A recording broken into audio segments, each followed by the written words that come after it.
கிறிஸ்துவுக்குள் பிரியமானவர்களே, இந்த நாளிலும் சற்று நேர சிந்தனைக்கு ஆதாரமாக தெரிந்து கொண்ட திருவசனம் நாம் பாடமாக படிக்க கேட்ட மார்க் எழுதிய நற்செய்தி நூல் 6வது அதிகாரத்தின் 1வது வசனம். Mark chapter 6 verse 1. ஒருவர் படிக்கலாம்.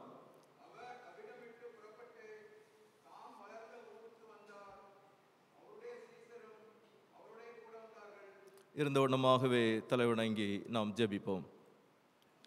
மாட்சிமிக்க நல்ல ஆண்டவரே, உமது தூய திரு சமூகத்திலே உமது பிள்ளைகளாக இந்த நாளிலும் நாங்கள் கடந்து வரவும், உம்மை ஆராதித்து உம்முடைய திருநாமத்தை நாங்கள் மகிமைப்படுத்தவும், உமது திருவார்த்தைகளை சிந்திக்கவும் ஆண்டவர் கிருபை செய்திருக்கின்றீர். நன்றியோடு நாங்கள் உம்மை துதிக்கின்றோம்.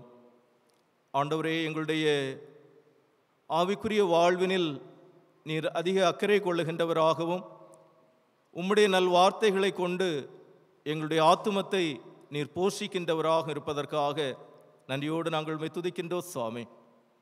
ஆண்டவரே, இந்த நாளிலும் உம்முடைய திருவார்த்தைகளை நாங்கள் சிந்திக்கின்ற போது உமது வேதத்தின் மகத்துவங்களை நாங்கள் கண்டுகொள்ளும்படியாக நீர் எங்களுடைய அகக்கண்களை திறந்து எங்களோடு பேசுகின்ற, எங்களோடு இடைபடுகின்ற அனுபவங்களை காணவும், உம்முடைய நல்வார்த்தைகளினாலே ஆண்டவரே இந்த நாளிலும் நாங்கள் திருப்தியாக போஷிக்கப்படவும் ஆண்டவர் கிருபை செய்துள்ள வேண்டும் என்று ஜெபிக்கின்றோம்.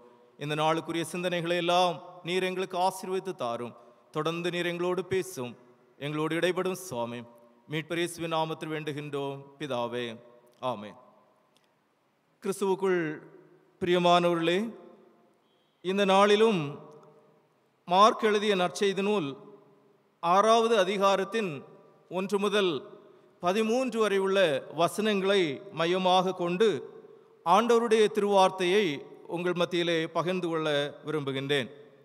அதிலும் சிறப்பாக மார்க் 6வது அதிகாரத்தின் 1வது வசனத்தை நாம் படிக்கின்ற போது, அவர் அவ்விடம் விட்டு புறப்பட்டு தாம் வளர்ந்த ஊருக்கு வந்தார், அவருடைய சீஷரும் அவரோடே கூட வந்தார்கள் என்று நாம் காண்கின்றோம். கிறிஸ்தவ வாழ்வு என்று சொல்லுவது பல்வேறு விதமான சவால்கள் நிறைந்த ஒன்றாக இருக்கின்றது. Facing the challenges and growing amidst of that. வாழ்வினில் வருகின்ற சவால்களை எதிர்கொள்வதும் அதன் மத்தியிலே வளருதலும் என்பது இந்த நாளுக்குரிய சிந்தனைக்கு மையப்பொருளாக இருக்கின்றது. ஊருக்கு செல்லுதல் என்று சொல்லுவது அநேகருக்கு சந்தோஷமாக இருக்கும், அநேகருக்கு ஊருக்கு போனாலே கொஞ்சம் வேண்டா வெறுப்பாக இருக்கும். அது ஒவ்வொருத்தருடைய வாழ்வின் சூழ்நிலையை பொறுத்ததாக இருக்கின்றது. சிலர் ஊரில் போய் மனமகிழ்வான அனுபவங்களோடு ரிட்டர்ன் ஜேர்னி இருப்பாங்க. சிலருக்கு ஊருக்கு போயிட்டு ஏண்டா ஊருக்கு போகணும்னு சொல்லக்கூடிய வேதனை நிறைந்த அனுபவங்களோடு திரும்பி வருவார்கள். இப்படி ஒவ்வொருவருடைய பிரயாணங்களிலும் நாம் பல்வேறு அனுபவங்களை பெறுகின்றவர்களாக இருக்கின்றோம், அல்லது நம்மை சூழ நிகழுகின்ற நிகழ்வுகள் நமக்கு அநேக அனுபவங்களை கொடுக்கின்றதாக இருக்கின்றது.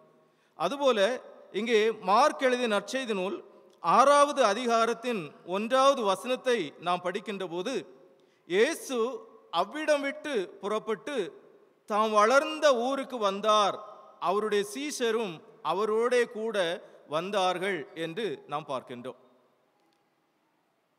யோவான் ஸ்நானகனால் ஆண்டவர் திருமுழுக்கு பெற்றவராக கலிலேயா கடற்கரையிலே தனது சீடர்களை அழைக்கின்றவராக, அதை தொடர்ந்து பல இடங்களிலே அவருடைய ஊழியத்தை நிறைவேற்றுகின்றவராக, மனம் திரும்புங்கள் பரலோக ராஜ்யம் சமீபித்திருக்கின்றது என்கின்ற நற்செய்தியை பல இடங்களிலே பறைசாற்றி செயல்படுகின்றவராக வருகின்ற போது, ஆண்டவர் தான் வளர்ந்த ஊராகிய நாசரேத்திற்கு வருகின்றார். இங்கே அவர் தான் பிறந்த ஊராகிய பெத்லெகேமுக்கு செல்லவில்லை, மாறாக அவ்விடம் விட்டு புறப்பட்டு தாம் வளர்ந்த ஊருக்கு வந்தார் என்று கூறுகின்ற போது, அவர் நாசரேத் என்கின்ற இடத்திற்கு வருகின்றவராக இருக்கின்றார். நாசரேத் என்று சொல்லுகின்ற போதே அது பல கேள்விகளை நம்முடைய மனக்கண்களுக்கு முன்பதாக வைக்கின்றதாகவும், அந்த இடமே அநேக சவால்களை தன்னகத்தே கொண்டதாக இருக்கின்றது. That place itself has many challenges in it. அந்த இடமே தன்னகத்தே அநேக சவால்களை அல்லது போராட்டமான சூழ்நிலைகளை தன்னகத்தே கொண்டதாக இருக்கின்றது. இயேசுவானவர் தன்னுடைய சீடர்களை அழைக்கின்ற ஒரு சூழலிலே நத்தானியேலிடத்திலே ஆண்டவர் மெசியா என்று சொல்லுகின்ற செய்தி சொல்லப்படுகின்ற போது, நாசரேத் ஊரில் இருந்து எந்த நன்மையாகிலும் பிறக்கக்கூடுமோ என்று சொல்லுகின்ற ஒரு கேள்வி அங்கே அவருக்கு முன்பதாக வைக்கப்படுகின்றதை யோவான் எழுதிய நற்செய்தி நூலிலே நாம் காண்கின்றோம். ஆனால் இங்கே ஆண்டவர் இயேசு தானும் தன்னுடைய சீடர்களுமாக அவர் வளர்ந்த ஊருக்கு வருதல் என்று சொல்லுவது பெரியதொரு சந்தோஷத்தையும் பெரியதொரு அகமகிழ்வினையும் கொடுத்தது என்று கூறுவதற்கு இல்லை. ஒருவேளை உங்களுடைய பள்ளி பருவம் அல்லது கல்லூரி பருவத்திலே உங்களுடைய சக நண்பர்களை உங்களுடைய இல்லங்களுக்கு அழைத்து வந்திருக்கலாம். அந்த நாட்களிலே நீங்கள் பெற்ற அனுபவம் எப்படிப்பட்டதாக இருந்திருக்கலாம்? உங்களுடைய பேரண்ட்ஸ் எல்லாம் அவங்க பார்த்தது. ஆனால் இன்னைக்கு அந்த சூழ்நிலைகளை நாம் திரும்பி பார்த்தோம் என்று சொன்னால் அதில் எத்தனை பேர் அலைவாக இருப்பாங்க, எத்தனை பேர் இல்லாமல் இருப்பாங்க, இன்னும் அது நமக்கு தருகின்ற மெமரிஸ் எப்படிப்பட்டதாக இருக்கின்றது என்பதெல்லாம் நம்முடைய பழைய நினைவுகளை நினைத்து பார்ப்பதற்கு ஏதுவானதாக அமைகின்றதாக இருக்கின்றது. இங்கே ஆண்டவர் இயேசு நாசரேத் ஊரிலிருந்து தன்னுடைய ஊழியத்தின் நிமித்தம் வெளியேறியவராக அல்லது பிற பகுதிகளிலே தன்னுடைய நற்செய்தியை பறைசாற்றுகின்றவராக இருக்கின்றவர், பல்வேறு விதமான அதிசயங்களை அற்புதங்களை செய்கின்றவராக, எல்லாரும் போற்றத்தக்க விதத்திலே தன்னுடைய பிரசங்கங்களின் மூலமாக மக்களுடைய மனங்களை கொள்ளை கொள்ளுகின்றவராக அல்லது அவருடைய உள்ளங்களிலே ஆழமாக இறையரசுக்கு அடுத்த காரியங்களை விதைக்கின்றவராக செயல்பட்டு வருகின்றவர் தன்னுடைய சீடர் குழாமோடு தன்னுடைய கிராமத்திற்கு வருகின்றார். ஒருவேளை நம்மில் அநேகர் நம்முடைய ஆசிரியருடைய இல்லங்களுக்கு சென்ற அனுபவங்கள் இருக்கலாம். ஆனால் எத்தனை பேருக்கு நம்முடைய ஆசிரியர் நம்முடைய இல்லத்திற்கு விஜயம் செய்தார்கள் என்று சொல்லுகின்ற அனுபவம் இருக்கின்றது என்று சொல்லுவது கேள்வியாக இருக்கலாம். ஆனால் இங்கே ஆண்டவர் இயேசு தன்னுடைய சீடர்களையும் தன்னுடைய பட்டணத்திற்கு அல்லது தான் வாழ்ந்த இடத்திற்கு அழைத்து கொண்டு வருகின்றார். ஒருவேளை இன்னைக்கு நம்ம நிறைய பேர் பார்க்கும்போது தன்னுடைய பாலிய பருவத்தில் உள்ள வாழ்வினை பலருக்கு எக்ஸ்போஸ் பண்ணுறதுக்கு விரும்புகிறதில்லை. ஏன்னு சொன்னால் இந்த சின்ன பருவம்தான் நம்முடைய மழலை பருவம், இன்னும் நம்முடைய வளர் இளம் பருவத்தில் அடோலசன்ஸ் ஸ்டேஜில் நம்ம பண்ண மிச்சீவ்ஸ் என்று சொல்லுபவைகள் ஏராளமாக இருக்கும். அவைகளை இப்போ நம்ம திரும்பி பார்த்தா நமக்கே அது விந்தை நிறைந்ததாக இருக்கும். அல்லது எப்படிப்பட்ட ஒரு நபராக இருந்த நான் இப்பொழுது எந்த ஒரு நிலைமைக்கு மாற்றம் பெற்றிருக்கின்றேன் என்பதை நாம் காண இயலும். ஆக இயேசுவானவர் இங்கே தன்னுடைய சீடர்களை தான் வளர்ந்த இந்த ஊருக்கு, இந்த பட்டணத்திற்கு அழைத்து கொண்டு வருகின்றார் என்று சொல்லுகின்ற போது அங்கே அநேக கேள்விகளும் ஆச்சரியங்களும் நிறைந்ததாக இருக்கின்றதை தொடர்ந்து நாம் காண இயலும். ஆனால் ஆண்டவர் இயேசு இங்கே நாசரேத் ஊருக்கு வருகின்ற இந்த நிகழ்வு என்று சொல்லுவது அங்கே ஒரு பெரிய சேலஞ்சை அவருக்கு முன்பதாக கொண்டு வருகின்றதாக இருக்கின்றதை நாம் காண முடியும். 2வது வசனத்திலே நாம் படிக்கின்ற போது, ஓய்வு நாளான போது ஜெப ஆலயத்தில் உபதேசம் பண்ண தொடங்கினார். அநேகர் கேட்டு ஆச்சரியப்பட்டு, இவைகள் இவனுக்கு எங்கிருந்து வந்தது? இவன் கைகளினால் இப்படிப்பட்ட பலத்த செய்கைகள் நடக்கும்படி இவனுக்கு கொடுக்கப்பட்ட ஞானம் எப்படிப்பட்டது என்று ஆண்டவர் இயேசு தன்னுடைய வழக்கத்தின்படியே ஓய்வு நாளினில் ஜெப ஆலயத்திலே பிரவேசித்து அங்கே உபதேசம் பண்ணுகின்றவராக செயல்படுகின்றதை நாம் காண்கின்றோம். ஒருவேளை இந்த திருமறை பகுதியை நீங்கள் லூக்கா எழுதிய நற்செய்தி நூல் 4வது அதிகாரத்திலே படித்தீர்கள் என்று சொன்னால், அங்கே நாசரேத்தூர் அறிக்கை ஆர் நாசரேத் மேனிஃபெஸ்டோ என்று சொல்லுகின்ற நிலைமையினில் ஆண்டவர் the year of the lord, கர்த்தருடைய அனுக்கிரக வருஷம் என்பது எவ்வளவு பெரிய மாற்றங்களை தனி மனித வாழ்வினிலும் இந்த மனுக்குல வாழ்வினிலும் ஏற்படுத்தும் என்பவைகளை எல்லாம் பிரசங்கிக்கின்றவராக அங்கு இருக்கின்றார். ஆனால் இங்கே ஆண்டவர் இயேசுவினுடைய நாசரேத்தூர் இந்த ஜெப ஆலயத்திற்கு அவர் கடைசி முறையாக வருகின்ற ஒரு சூழலில் அவர் சந்திக்கின்ற எதிர்ப்புகள் அல்லது அவர் சந்திக்கின்ற சவால்கள் என்பவைகளை இந்த திருமறை பகுதியிலே தொடர்ந்து நாம் சிந்திக்க இயலும். ஆண்டவர் இயேசு இங்கே நாசரேத்திற்கு வருகின்றார் என்று சொல்லுகின்ற போது அவர் தன்னுடைய வழக்கத்தின்படியே ஜெப ஆலயத்திற்கு செல்லுகின்றவராக இருக்கின்றார். எங்கள் ஊருக்கு நான் வந்தாச்சு, அதனால நான் கொஞ்சம் ரெஸ்ட் எடுத்துக்கலான்ட்டு ஆண்டவர் விரும்பல. மாறாக அவருடைய சீடர்களையும் கூட்டிக் கொண்டு தேவாலயத்திற்கு செல்லுகின்ற ஒரு நல்ல பண்புடையவராக இருக்கின்றதை நாம் காண்கின்றோம். இன்று பல நிலைமைகளிலே ஒருவேளை நம்ம எல்லாரும் வெக்கேஷனுக்கு போயிட்டு வந்திருக்கின்றோம். ஊருக்கு போகும்போது உற்சாகமாக ஆண்டவர் தந்த நன்மைகளை எண்ணியவர்களாக ஆலயத்திற்கு சென்று ஆண்டவரை ஆராதிக்கின்ற அனுபவம் உடையவர்களாக இருக்கின்றோமா? அல்லது நீண்ட தூர பிரயாணம் செய்து வந்திருக்கிறோம், கொஞ்சம் ரெஸ்ட் எடுத்துக்கிடுவோம்னு சொல்லி ஓய்வெடுக்கின்ற மனநிலைமை உடையவர்களாக இருக்கின்றோமா? அல்லது நாம் வாழுகின்ற இடத்துல ஆண்டவர் நமக்கு தருகின்ற ஆராதிக்குரிய சூழ்நிலைகளிலே பிள்ளைகளை உற்சாகப்படுத்துதல் என்னும் மற்றவர்களோடு இணைந்து ஆண்டவரை ஆராதிக்கின்ற அனுபவத்திலே நாம் எவ்வளமாக செயல்படுகின்றோம் என்பதையும் நாம் சிந்தித்து பார்க்க அழைக்கப்படுகின்றோம். இங்கே நாசரேத்தூர் மக்கள் ஆண்டவர் இயேசுவினுடைய உபதேசத்தை கேட்டு இன்னும் அவருடைய கீர்த்தி பல இடங்களிலே பரவி வருகின்றதை கேட்டு அவர்கள் ஆச்சரியப்படுகின்றவர்களாக இருக்கின்றதை நாம் பார்க்கின்றோம். 2வது வசனத்திலே சொல்லுகின்ற போது, இவைகள் இவனுக்கு எங்கிருந்து வந்தது?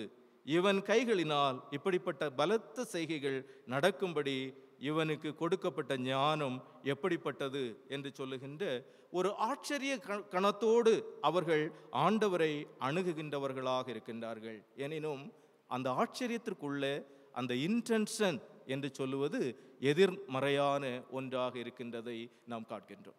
ஆக ஆண்டவர் இயேசு தன்னுடைய நகரத்திற்கு அல்லது தன்னுடைய கிராமத்திற்கு வருகின்ற போது அவர் அநேக சவால்களை சந்திக்கின்றவராக இருக்கின்றார் என்பதை நாம் காண முடியும். சிறப்பாக 3வது வசனத்தையும் 4வது வசனத்தையும் நாம் படிக்கின்ற போது, இவன் தச்சன் அல்லவா, மரியாளுடைய குமாரன் அல்லவா, யாக்கோபு, யோசே, யூதா, சீமோன் என்பவர்களுக்கு சகோதரன் அல்லவா, இவன் சகோதரிகளும் இங்கே நம்மிடத்தில் இருக்கிறார்கள் அல்லவா என்று சொல்லி அவரை குறித்து இடறல் அடைந்தார்கள்.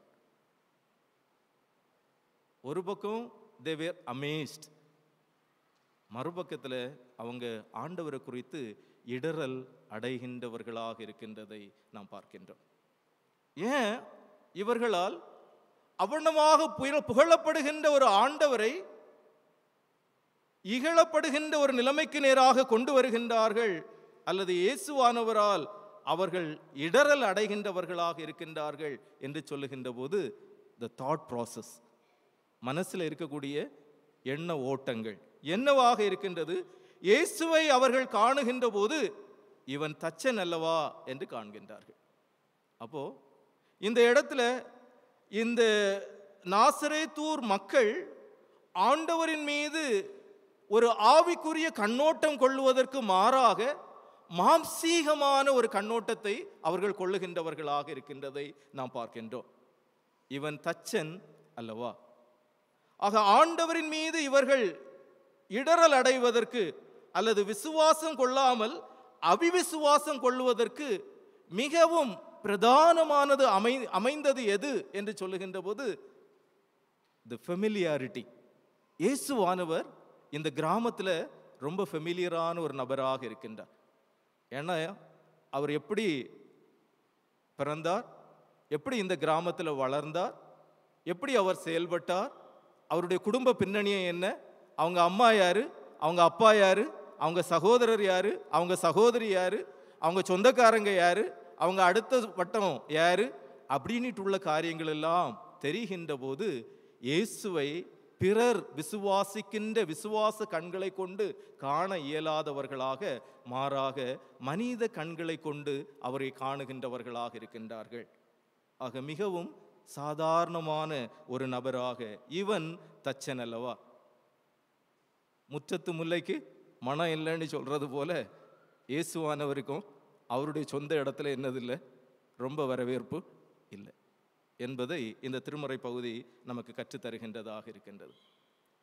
ஒரு போதகர் அவருடைய ஊழிய அனுபவத்தை குறித்து சொல்லுகின்ற போது, ஒரு போதகராக ஒரு இடத்துக்கு நீங்கள் அப்பாயின்மெண்ட் ஆகணும்னு சொல்லக்கூடிய ஒரு சூழல் ஏற்பட்டதுன்னு சொன்னால் நிச்சயமாக உங்கள் உறவினர்களும் உங்களுடைய சொந்தக்காரங்களும் இருக்கக்கூடிய இடத்துக்கு என்ன செய்யக்கூடாது, முதல்ல உங்களுக்கு அப்பாயின்மெண்ட் கிடைக்கணும்னு சொல்லி ஆசைப்படக்கூடாது. அடுத்தது என்ன சொல்கிறாருன்னு சொன்னால், நீங்கள் உங்களுக்கு அறிமுகமே இல்லாத ஒரு இடத்துல போய் நீங்கள் ஒரு போதகராக அப்பாயின்மெண்ட் ஆகக்கூடிய சூழ்நிலை வந்தாலும், அந்த திருச்சபையில் நீங்கள் ஊழியம் செய்து வளர்ந்து வளர்ந்து வரும்போது அந்த திருச்சபையார் உங்களுடைய குடும்பத்தின் அங்கத்தை போல ஆகுகின்ற ஒரு நிலைமை வந்துட்டுன்னு சொன்னால், அதுக்கு பிறகு அங்கே ஊழியத்தை தொடரக்கூடாது. Immediately you need to transferred என்று சொல்லுகின்ற ஒரு மனநிலையோடு நீங்கள் உங்கள் ஊழியத்தை செய்தால் தான் ஊழியம் சிறப்பாக இருக்கும் என்று கூறுகின்றார். ஆக அதே போல இங்கே ஆண்டவர் இயேசுவும் தன்னுடைய ஊழிய அனுபவத்தோடு தன்னுடைய கிராமத்திற்குள்ளதாக வருகின்ற போது அங்கே அவரை அணுகுகின்ற சூழ்நிலை என்று சொல்லுவது, அவரை ஒரு தச்சனாகவே அவர்கள் பார்க்கின்றவராக இருக்கின்றார்கள். இன்னும் யோசேப்பின் வாழ்வினை குறித்து கூறுவதற்கு மாறாக மரியன்னையின் மகன், மரியாளின் மகன் என்று சொல்லுகின்ற நிலைமையிலே அவரை வசைபாடுகின்ற அனுபவத்திலும் அவரை கூப்பிடுவதற்கு முற்படுவதைப் போல இங்கே இறைமக்கள் அல்லது நாசரேத்தூர் மக்கள் செயல்படுகின்ற அனுபவங்களை நாம் காண்கின்றோம். கேலிகளும் கிண்டல்களும் நிறைந்ததுதான் ஆண்டவர் இயேசுவினுடைய வாழ்வும் என்பதை நாம் மறந்து போக கூடாது.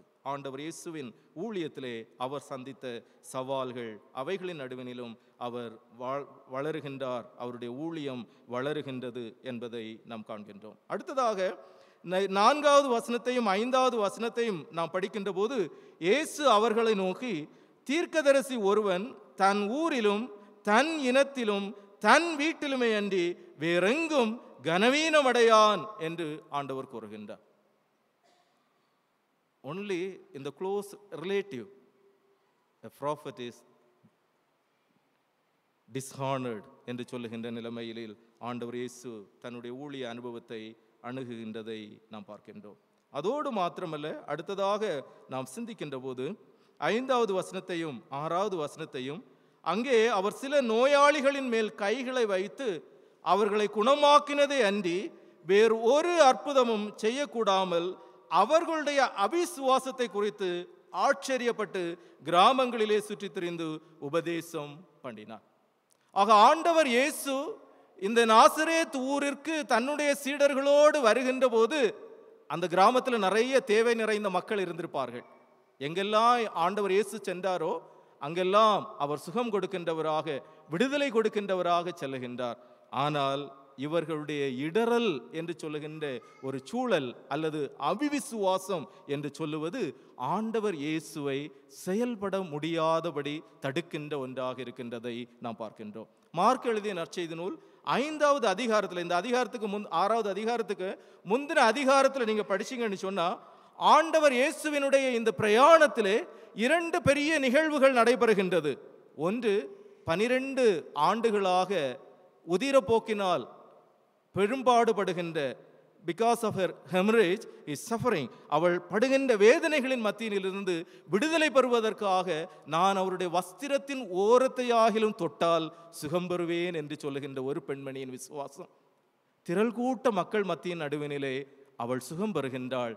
ஆண்டவர் அவளுடைய விசுவாசத்தை கண்டு அந்த திரள் கூட்டத்தின் மத்தியிலும் அவளை அடையாளம் காணுகின்றார். அவளுடைய விசுவாசத்தை ஆண்டவர் பாராட்டுகின்றார். மார்க் எழுதிய நற்செய்தி நூல் 5வது அதிகாரத்தின் 34வது வசனத்தை ஒருவர் படிக்கலாம்.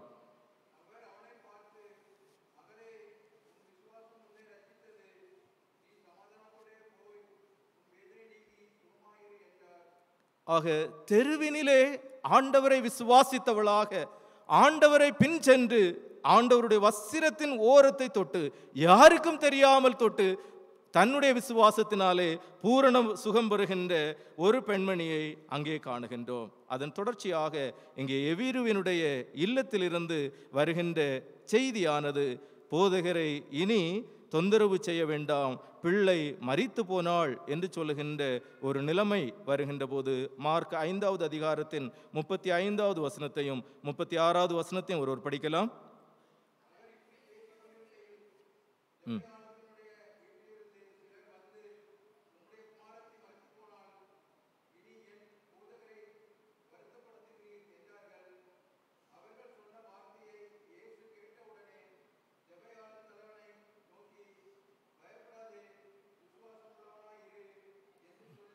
ஆக இங்கே எவீருவை ஆண்டவர் பயத்தை அகற்றி விசுவாசத்தை கொடுக்கின்றார்.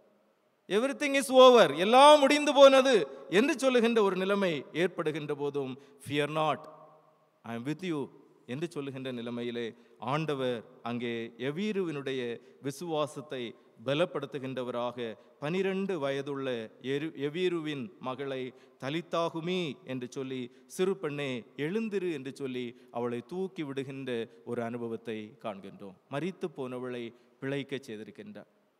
இவைகளெல்லாம் இந்த நாசரேத்தூர் மக்களுக்கு தூரமான செய்திகள் அல்ல.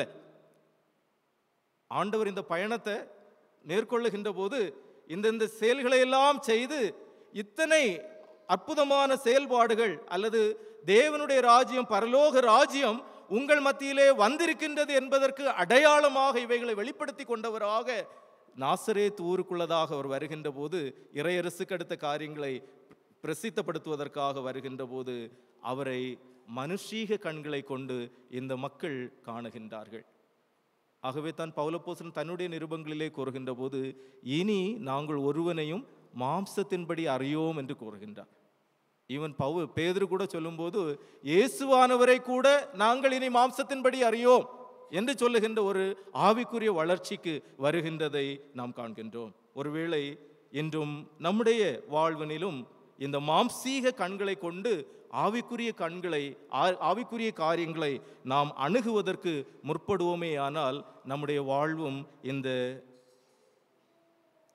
நாசரேத்தூர் மக்களுக்கு ஏதுவான ஒரு வாழ்வாகவே அமையும் என்று சொல்லுவதிலே எந்த சந்தேகமும் இல்லை. இங்கே 6வது வசனத்திலே ஆண்டவர் கூறுகின்ற போது அவருடைய விசுவாசத்தை குறித்து ஆச்சரியப்பட்டு கிராமங்களிலே சுற்றித் திரிந்து உபதேசம் பண்ணினார் என்று நாம் காண்கின்றோம்.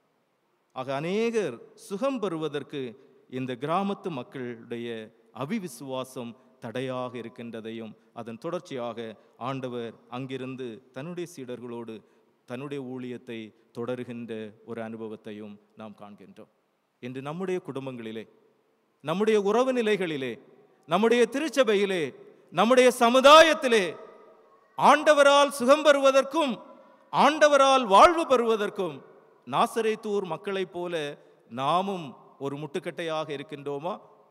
அல்லது பிறர் விசுவாசத்திலே வளருவதற்கும் இறை ராஜ்யத்திற்கு அவகாசிகளாக மாறுவதற்கும் ஆண்டவருக்கு உதவிகரமாக இருக்கின்றவர்களாக நாம் இருக்கின்றோமா என்பதையும் நாம் சிந்தித்து பார்க்க அழைக்கப்படுகின்றவர்களாக இருக்கின்றோம். இந்த நாசரேத்தூர் வாழ்வினிலே ஆண்டவர் பங்கு கொண்டது என்பது அவர் மனித வாழ்வினில் பெற்ற அனுபவங்களையும் அவர் மனித வாழ்வினில் அடைந்த வேதனைகளையும் நிராகரிப்பதாக இல்லை. அதெல்லாம் தட் இஸ் ட்ரூ. அவர் ஒரு இளைஞனாக இந்த நாசரேத்தூர் சமூகத்திலே வாழ்ந்தது, தன்னுடைய தகப்பனுக்கு தலைமகனாக இருந்து ஆற்ற வேண்டிய கடமைகளை எல்லாம் ஆற்றியது. ஒருவேளை யோசேப்பு மறைந்து போயிருக்கலாம், மரியன்னையும் அவருடைய ஏனைய சகோதரர்களையும் பராமரிக்க வேண்டிய பாரத்தை தன்னுடைய சோள்களிலே சுமந்தது என்பதெல்லாம் ஆண்டவரின் இந்த ஏளனத்திற்கு வழி செய்தவைகளாக இருக்கலாம். ஆனால் அவைகளையெல்லாம் ஆண்டவர் மறக்கவில்லை. அவைகளையெல்லாம் ஆண்டவர் ஏற்றுக்கொண்டவராகவே இந்த சமூகத்திற்குள் தான் எதற்காக வந்தாரோ அதை நிறைவேற்றுகின்ற பணியிலே அவர் தொடர்ந்து செயல்படுகின்றதை நாம் காண்கின்றோம். ஆக நாசரேத்தூரினுடைய ஏற்பின்மையும் நாசரேத்தூரினுடைய இழி சொற்களும் ஆண்டவர் இயேசு கொண்டு வந்திருக்கின்ற இந்த இறையரசை கட்டுப்படுத்த இயலவில்லை.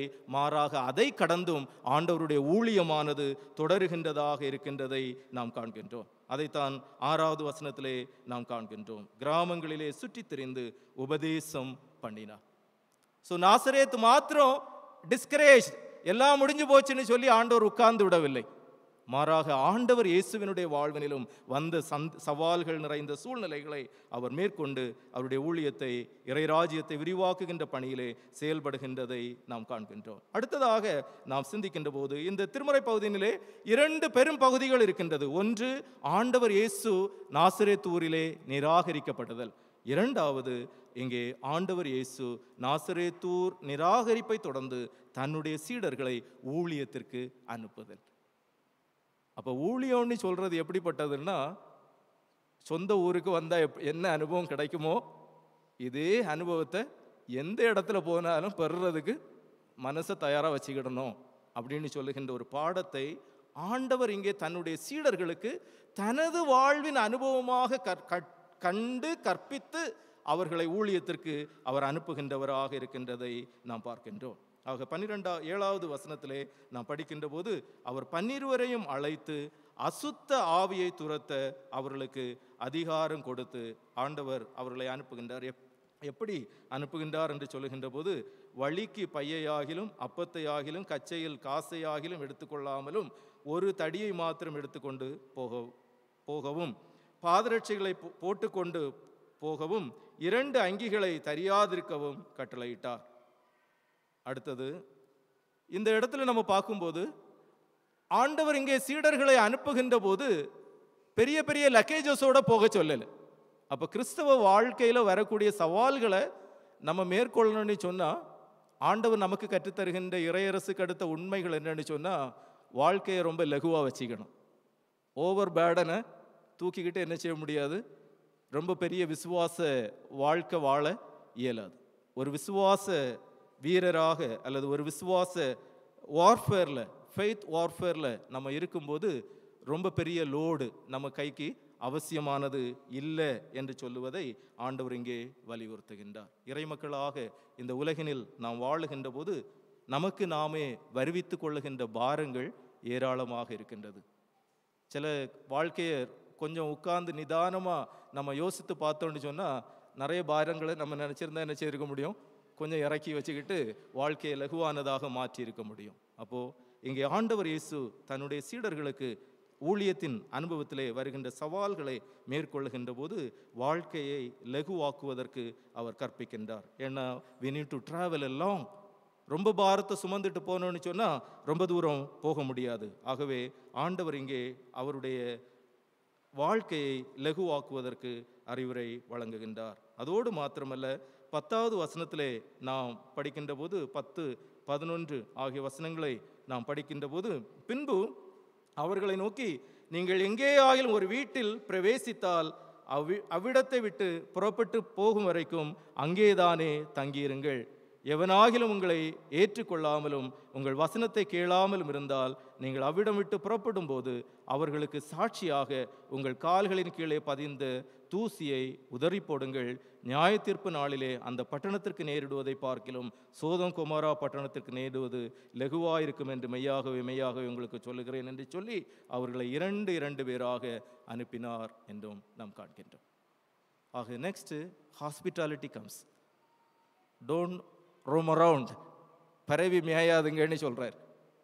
இன்றைக்கி நிறைய ஊழியத்தில் பார்த்தீங்கன்னு சொன்னால் அவங்களுக்கு நீ கொடுக்கக்கூடிய ஒரு இடம் இருக்கும், அதுக்குள்ளே நிற்க மாட்டாங்க. எங்கே வேணாலும் போகலாம் வரலான்னு சொல்லுகின்ற நிலைமையில் இருக்கக்கூடிய ஆட்கள் ஏராளமானோர் இருக்கின்றார்கள். தப்பு என்றும் கூறவில்லை. ஆனால் ஆண்டவர் நமக்கு கூறுகின்ற இறையரசுக்கு அடுத்த காரியம், யூ ஸ்டே வேரெவர் யூ கோ. யார் வீட்டுக்கு போகிறீங்களோ அந்த வீட்டில் இருங்க, அங்கே தரக்கூடிய ஹாஸ்பிட்டாலிட்டியை பெற்றுக்கொள்ளுங்க. அப்போ திருச்சபையினுடைய வாழ்க்கையில் என்னது இருக்குது? ஹாஸ்பிட்டாலிட்டி ரொம்ப முக்கியமானதாக இருக்கின்றது. எபிரேயர் நிருபத்தின் ஆக்கியோன் கூறுகின்றார், அதனாலே அந்நியரை உபசரிக்க நாடுங்கள், அதனாலே அறியாமல் தேவதூதர்களையும் உபசரித்தவர்கள் உண்டு என்று கூறுகின்ற போது திருச்சபையின் பொறுப்பு எத்தகையது என்பதை நாம் காண்கின்றோம். அதோடு மாத்திரமல்ல, இங்கே 11வது வசனத்தில் ஆண்டவர் தான் பெற்ற ஒரு எதிர்ப்பின் சூழலில் எனக்கு காலில் இருக்கக்கூடிய தூசியை நான் உதறி போட்டுறேன்னு சொல்லல. ஆனால் அவருடைய பிரதிநிதிகளாக ஆண்டவர் இந்த ஊழியத்திற்கு தன்னுடைய சீடர்களை இன்லேண்ட் மிஷன், அவருடைய தேசத்திற்குள்ளதாகவே, இந்த யூதேயா தேசத்திற்குள்ளதாகவே அவருடைய சீடர்களை அனுப்புகின்ற போது, உங்களை ஒருத்தன் ஏற்றுக்கொள்ளல, உங்களுடைய செய்தியை கேட்கலன்னு சொன்னா காலில் ஒட்டி இருக்கக்கூடிய தூசியை கூட உதறிக்கிட்டு நீங்க வெளியே வந்துருங்கன்னுட்டு ஆண்டவர் சொல்லுகின்றார். அப்படி என்று சொன்னால் who sends them, யார் சார்பாக அவர்கள் அங்கே செல்லுகின்றார்கள், எப்படிப்பட்ட செய்தியோடு அவர்கள் செல்லுகின்றார்கள் என்று சொல்லுவது அங்கு நிறைந்திருக்கக்கூடிய ஒன்றாக இருக்கின்றது. ஆக வாழ்வினில் வருகின்ற சோதனைகள் அல்லது போராட்டங்கள், சவால்கள், இவைகளை மேற்கொள்ள வேண்டும் என்று சொன்னால் ஆண்டவரை சார்ந்தவர்களாக நாம் செல்ல வேண்டும். wherever may be, whatever may be the responsibility that is entrusted to you, if you take stand with God, you can do. அடுத்து அதோடு மாத்திரமல்ல, 12வது வசனத்திலும் 13வது வசனத்திலும் நாம் படிக்கின்ற போது அவர்கள் புறப்பட்டு போய் மனம் திரும்புங்கள் என்று பிரசங்கித்து அநேகம் பிசாசுகளை துரத்தி அநேகம் நோயாளிகளை எண்ணெய் பூசி சொஸ்தமாக்கினார்கள். ஏன்? நாசரேத் ஊரில் நோயாளிகள் இல்லையா? நாசரேத் ஊரில் எண்ணெய் பூசுறதுக்கு வேண்டிய ஆட்கள் இல்லையா? இல்லை. அவைகள் நடைபெறுவதற்கு அங்கே தடைகள் பல இருந்தது. அது அவிவிசுவாசம். ஆனால் இங்கே ஆண்டவர் தன்னுடைய சீடர்களை அனுப்புகின்ற கிராமங்களிலும் பட்டணங்களிலும் மக்கள் ஏராளமாக சுகம் பெறுகின்றார்கள். ஏராளமான பேர் வாழ்வு பெறுகின்றவர்களாக இருக்கின்றார்கள். அதைத்தான் யாக்கோபு நிருபத்தின் ஆக்கியோன், உங்களில் ஒருவன் வியாதிப்பட்டால் ஆலயத்தின் மூப்பரை அழைப்பானாக, மூப்பருக்கு தெரிவிப்பானாக. தெரிவிச்சாதானே அழைக்க முடியும். இன்னைக்கு நிறைய பேருக்கு ப்ரேயர் ரிக்வஸ்ட் சொல்லணும்னாலே கஷ்டமா இருக்கு. ஏன் ப்ரேயர் ரிக்வஸ்ட் சொல்லணும்னா கஷ்டம்? எனக்கு இப்படிப்பட்ட ஒரு சின்ன இது இருக்குன்னு சொல்றது மற்றவங்க தெரிஞ்சிட்டாங்கன்னா என்ன ஆயிரும்? பைபிள் அப்படி சொல்லி தரல. ஒரு தாயின் பிள்ளைகளைப் போல, ஒரு தகப்பனின் பிள்ளைகளைப் போல திருச்சபையாக நாம் வளர வேண்டும் என்று சொன்னால் இந்த காரியங்கள் எல்லாம் விட்டு நம்ம வெளியே வரணும். காரியங்களை பகிர்ந்து கொண்டு ஜெப விண்ணப்பங்களை கொடுத்து, ஆக இங்கே ஜெப எண்ணெய் பூசி ஜெபிக்கின்ற போது அவர்கள் சுகம் பெறுகின்றவர்களாக இருக்கின்றதை நாம் காண்கின்றோம். ஆக வாழ்வினில் வருகின்ற பல்வேறு விதமான சவால்கள் என்பவைகள் இங்கே ஆண்டவர் இயேசுவின் சீடர்களால் மேற்கொள்ளப்படுகின்றதை நாம் காண்கின்றோம். ஆக கிறிஸ்துவுக்குள் பிரியமானவர்களே, இந்த கர்த்தருடைய நாளினிலும் ஆண்டவருடைய தூய சமூகத்திலே நாம் கடந்து வந்திருக்கின்ற போது நமது வாழ்வின் சூழலை சற்று நாம் சிந்தித்து பார்ப்போம். அவர் அவ்விடம் விட்டு புறப்பட்டு தாம் வளர்ந்த ஊருக்கு வந்தார். ஆண்டவர் இயேசு இன்னைக்கு நம்ம எல்லாருக்கும் ரொம்ப பிரபலமானவர் தான். இங்கே இருக்கின்ற நம்ம எல்லாருக்கும், நம்ம எல்லார் வாழ்வுக்கும் அவர் வருகின்றார். நம் வீட்டிற்கு வருகின்றார். நம்ம ஒவ்வொரு இடத்திலும் வருகின்றார். Are we able to accept him? அவரை நாம் ஏற்றுக்கொள்வதற்கு எப்படிப்பட்ட மனநிலை உடையவர்களாக இருக்கின்றோம் என்பதை தொடர்ந்து நாம் சிந்தித்து பார்ப்போம். ஆண்டவருக்கு பிரியமானவர்களாக வாழ்வோம். அவருடைய திருநாமம் தொடர்ந்து நம்ம ஒவ்வொருடைய வாழ்வினூடாக மகிமைப்பட ஆண்டவர் தாமே கிருபை செய்வாராக. ஆமென்.